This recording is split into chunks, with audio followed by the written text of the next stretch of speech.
दोस्तों नमस्कार, मैं हूं सूर्यवली सिंह। मेरे YouTube चैनल कल्याण पथ में आप सब लोगों का बहुत बहुत स्वागत है, अभिनंदन है। दोस्तों, आज मैं आप लोगों को एक बहुत ही दिलचस्प और प्रेरक कहानी सुनाने जा रहा हूं, जिसका शीर्षक है देना ही लेना है।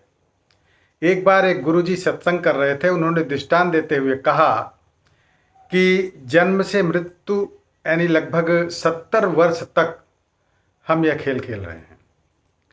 उन्होंने एक कहानी सुनाई।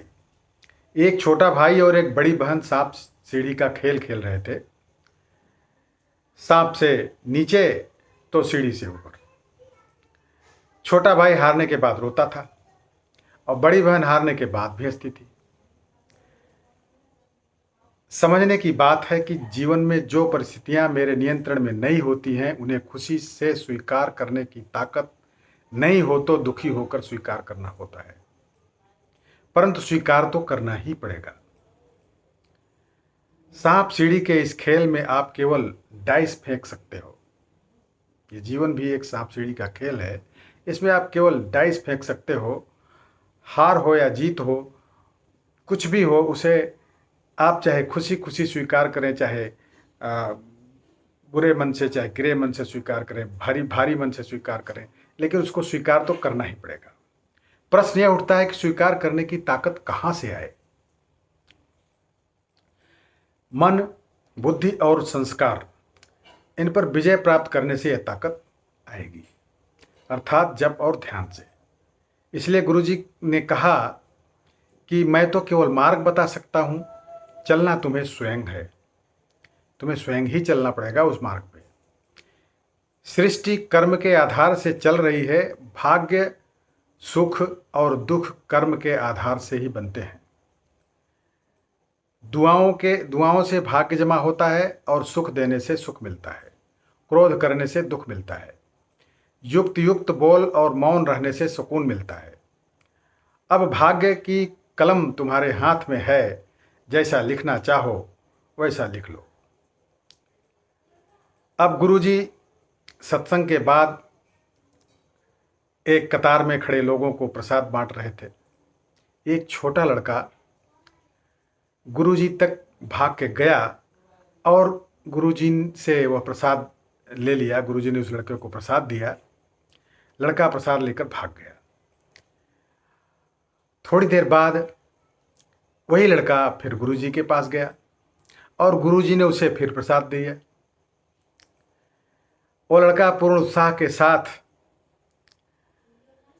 थोड़ी देर बाद फिर वापस गुरुजी के पास गया, फिर से, और गुरुजी ने वापस उसे फिर से प्रसाद दिया। यह कुछ समय तक के लिए यह सिलसिला जारी रहा। एक स्वयं सेवक जो यह सब कुछ देख रहा था, वह उलझन में था।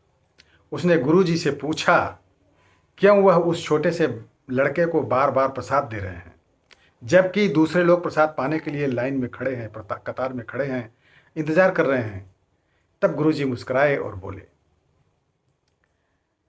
तुमने देखा वो प्रसाद मुझसे लेकर जा रहा है, पर तुमने यही देखा कि वो प्रसाद मुझसे लेकर जा रहा है, पर मैंने ये भी देखा कि वो जो प्रसाद मैंने उसे दिया वह उसे पीछे ले जा करके बांट रहा है, लोगों को बांट रहा है।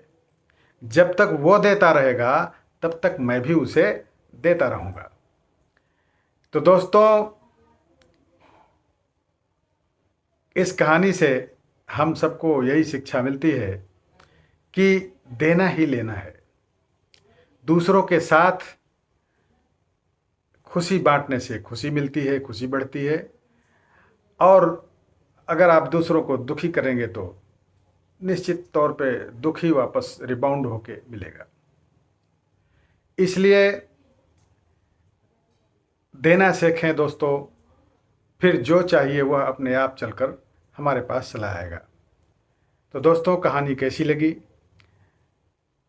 कमेंट्स में अवश्य लिखिएगा, और इसे कहानी अच्छी लगी तो लाइक कीजिएगा, अपने यारों दोस्तों को शेयर भी कीजिए। जिन लोगों ने अभी तक हमारे चैनल को सब्सक्राइब न किया हो वो कृपया सब्सक्राइब भी करें। बहुत बहुत धन्यवाद।